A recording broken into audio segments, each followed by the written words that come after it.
I've been so incredibly rude. I started this podcast and didn't even introduce myself. So today's episode is all about me, your host, Suze Wilson. It will be more entertaining than you might think. I promise. Welcome to the Wipeout Weekly, the daily podcast for beginners, wannabe surfers, and seasoned wipeout enthusiasts. No hype, no filler, just the highs, lows, and honest truth about learning to surf and finding your place in surf culture. I'm your host, Suze Wilson. Let's go out. When I launched the Wipeout Weekly, what I call the media arm of Girls Who Can't Surf Good, just over a week ago, I asked my designer friend to take a look and share his thoughts. And when he came back, he said, I quote, "At a glance, on the About Us page, I can't find your name mentioned. Unless I'm being very blind, it might be a useful piece of information for people who are unlucky enough to know you already, that is." He was right. I didn't want to blow my own trumpet, and in doing so, I went one step too far. So I've listened, I've made some changes, and now every time I introduce myself as Suze Wilson, the person behind Girls Who Can't Surf Good, the world's largest group of beginner and beyond female surfers, EST 2017. I don't know, it sounds so big-headed. I might be suffering from that Dunning-Kruger effect I mentioned yesterday in relation to cooksplaining. So let me introduce myself my usual way, through a story. We are sitting in a cozy pub in Woolacombe, England, finishing our lunch, when October says, "Let's go out again." But there is no freaking way I am putting back my wet wetsuit on, wet booties, wet gloves, and wet hood. It's February. The water temperature is 4 Celsius, which is 39 Fahrenheit. And I've already had my fair share of ice cream headaches this morning. These days, October probably still lives in the UK's surfing capital, Newquay, and competes in local surf competitions. Meanwhile, I'm more of a summer weekend when inspiration strikes kind of surfer, despite living just a 15-minute bike ride from a surf break. Hell-bent on building a beginner surf community, hey? My adventure with surfing began in 2008 during our first trip to California. My husband, on the very day we were flying out, of course on the very day we were flying out, decided he wanted to try surfing. He surfed Third Point in Malibu with an instructor, popped up on his first try, and caught the bug. I, however, did not participate. You see, at the time, I had never learned to swim. If I wanted to surf, I needed to be able to put my head underwater, and preferably not drown. When we returned to the UK, I was on a mission. I started taking swimming lessons every lunchtime. And a few months later, I was ready to embrace the freezing waters of Porthcawl, Wales, for my first surf lesson. It was an absolute disaster. I didn't pop up once while watching my husband and his best mate having the time of their lives. Imprinted in my memory is the instructor shouting, "Do not paddle!" To this day, I have never been more confused. But despite this disastrous first attempt, I did have fun. We joined a London surf group of beginners and started traveling every weekend to get some waves. If you're not from the UK, it's hard to comprehend the level of dedication or insanity required to surf while living in London. First, there's the transport conundrum. Oh, London, a city blessed with an extensive public transport system. As a result, most young people don't own cars. Carpooling means coordinating pickup times or hauling a surfboard on the tube, subway, or a bus to meet your driver. I have utmost respect for surfers who manage to get a longboard through station gates, down steep escalators, and onto a train. Then there's the storage purgatory. Now picture this. You live on the 3rd floor, no elevator, and you have to carry your board up and down the stairs every time you want to surf. Oh, and you need to find storage for not one, but 2 surfboards in your tiny London apartment. Eventually, I opted for a storage unit near the main freeway, picking up my board on the way. Finally, there's traffic hell. The closest break is about 2 hours away, and it rarely works.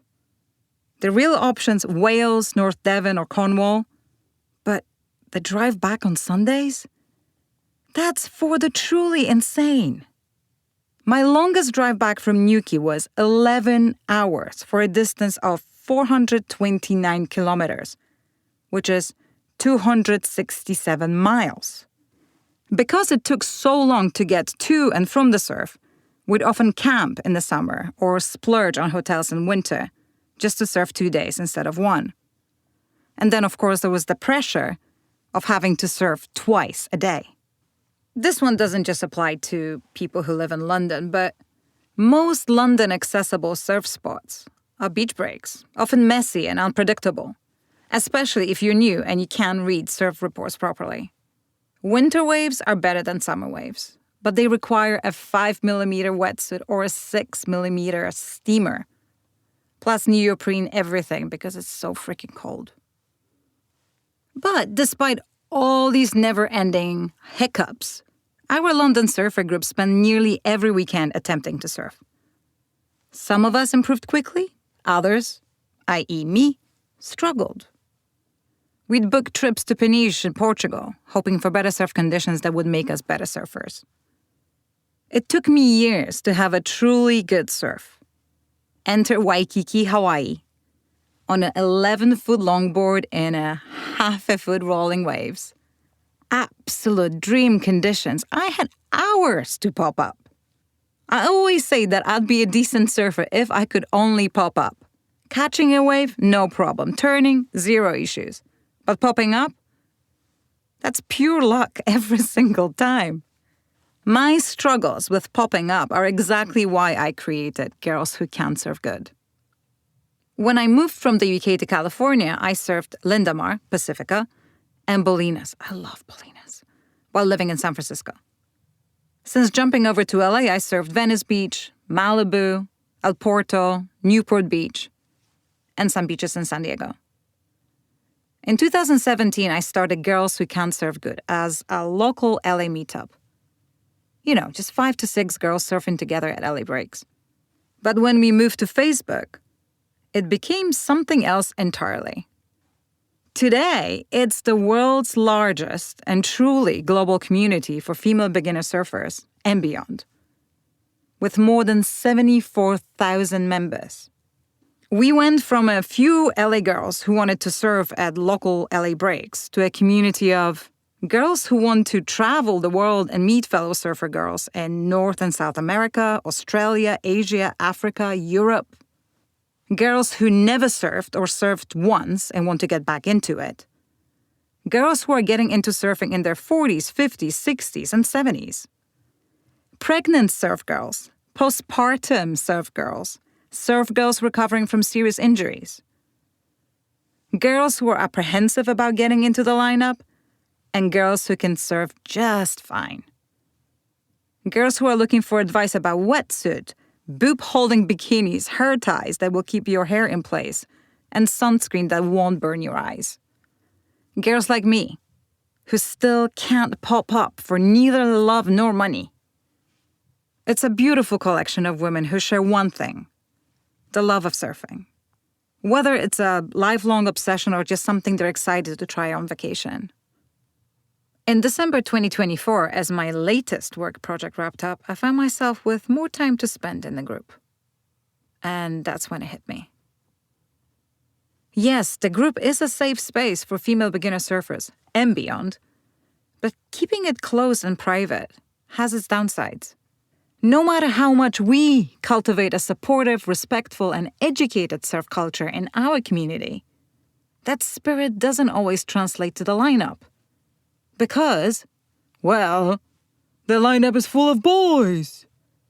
And because our group has a super strict no promo policy, which is enforced rabidly, my idea of creating and supporting an ecosystem of female-led surf businesses was just falling flat. That's why I created the Wipeout Weekly, to bring us all on the same page, Beginners and experienced surfers, girls and boys, surfers looking for stuff and surfers offering stuff. It's been over a week. I've barely slept. I surfed twice. But I've never had so much fun working in my life. So I really hope so. You let me continue. And that's all for today. Check out the Wipeout Weekly for our free newsletter, more stories and ways to connect with us. Thanks for listening. See you tomorrow for more of the Wipeout Weekly.